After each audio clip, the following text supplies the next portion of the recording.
Hi guys, Justin again from chemistrynotes.com, and today we're starting a whole new section, it's like a whole new chapter, and this section is called Chemical Quantities and Stoichiometry.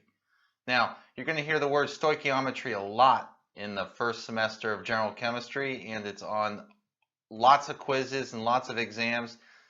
It's very important to know how to it's more important to know how to do stoichiometry than it is to understand kind of what the definition is.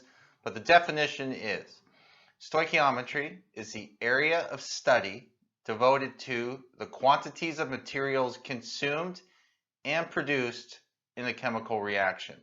So basically, it's like if you have 43 grams of this starting material, how many molecules or moles or grams of this product will be produced.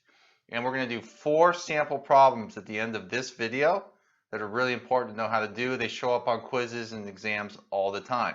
Okay, so section 3, chemical quantities and stoichiometry. Let's get started. All right, so I've given you the definition of stoichiometry. It's an area of study devoted to the quantities of materials consumed and produced in a chemical reaction. All right, now before we can get into quantities and stoichiometry and stuff like that, we have to give ourselves a little bit of background. So, atomic masses is my first subject here. In 1961, a system was devised to assign atomic masses to each element. To do this, we had to develop a standard, and we used an isotope of carbon, carbon 12. The nuclear symbol there is 12,6C, that's carbon 12. And we used this isotope of carbon as the standard. And we assigned an atomic mass of exactly 12 AMU.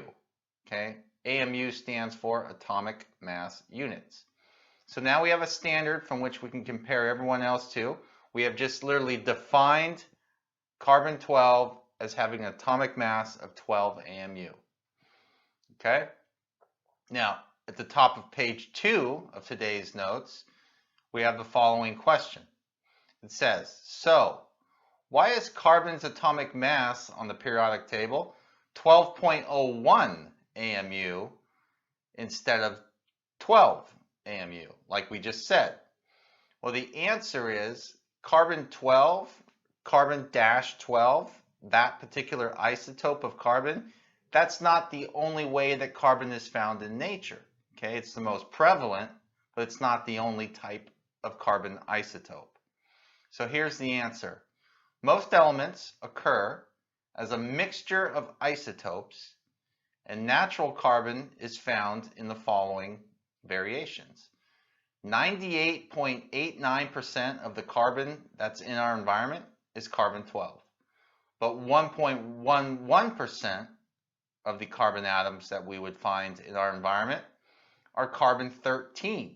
Okay, that's one extra neutron.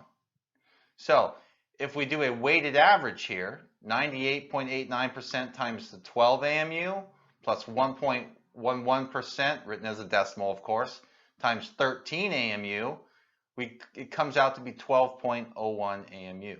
This is an average atomic mass for carbon. So on average, any particular carbon atom is going to weigh, on average, 12.01 AMU.